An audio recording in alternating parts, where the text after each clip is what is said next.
Slope-intercept form. For each line, there are typically two important features that we care about.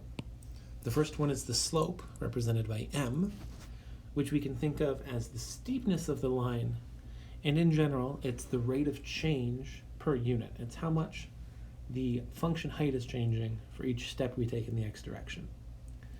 The other thing we care about is the y-intercept, usually called b, which we can think of as our starting value or initial value. That means that every line we have can be written in slope-intercept form, y equals mx plus b. And anytime we're dealing with a line, we want to find the slope, and we want to find the y-intercept. So we might be given an equation in standard form, 2x plus 4y equals 7, and we want to transform it into slope-intercept form, y equals mx plus b. We can see that the easiest way to do this is to try and get y by itself. And so to that end, let's subtract 2x from both sides of this equation. That gives us 4y equals minus 2x plus 7. And since we want y by itself, let's go ahead and divide both sides by 4. After we simplify, this gives us y equals minus 2x plus 7 all over 4. But that's not very helpful.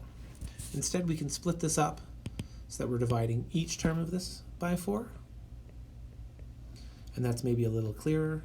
Y equals negative 2/4 x plus 7 over 4.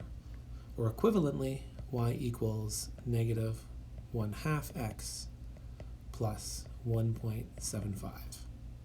Or I guess we could write it as negative 0.5x plus 1.75. All of these are valid. We can use fractions or we can use decimals unless the problem specifies which one you should use. Let's try an example where we're trying to find the equation of a line that passes through a particular point and we're given the slope. Since we're looking for an equation of a line, we know that our final answer is going to look like y equals mx plus b. And in fact, we already know what m is equal to. It equals negative 1. So we're going to look like y equals negative 1x plus b. At this point, we can use the other information in the problem, specifically that we know an x-coordinate and a y-coordinate, and we can plug that in to x and y in order to solve for the remaining variable, in this case, b. So if we plug in y equals 8, we will get 8 equals negative 1 times x is 2, plus b. We can simplify this a little bit. That's minus 2 plus b. And since we're trying to figure out the value of b, we can just add 2 to both sides, and we get b equals 10. Now we're not done yet. We've got to put this back in terms of our slope-intercept form.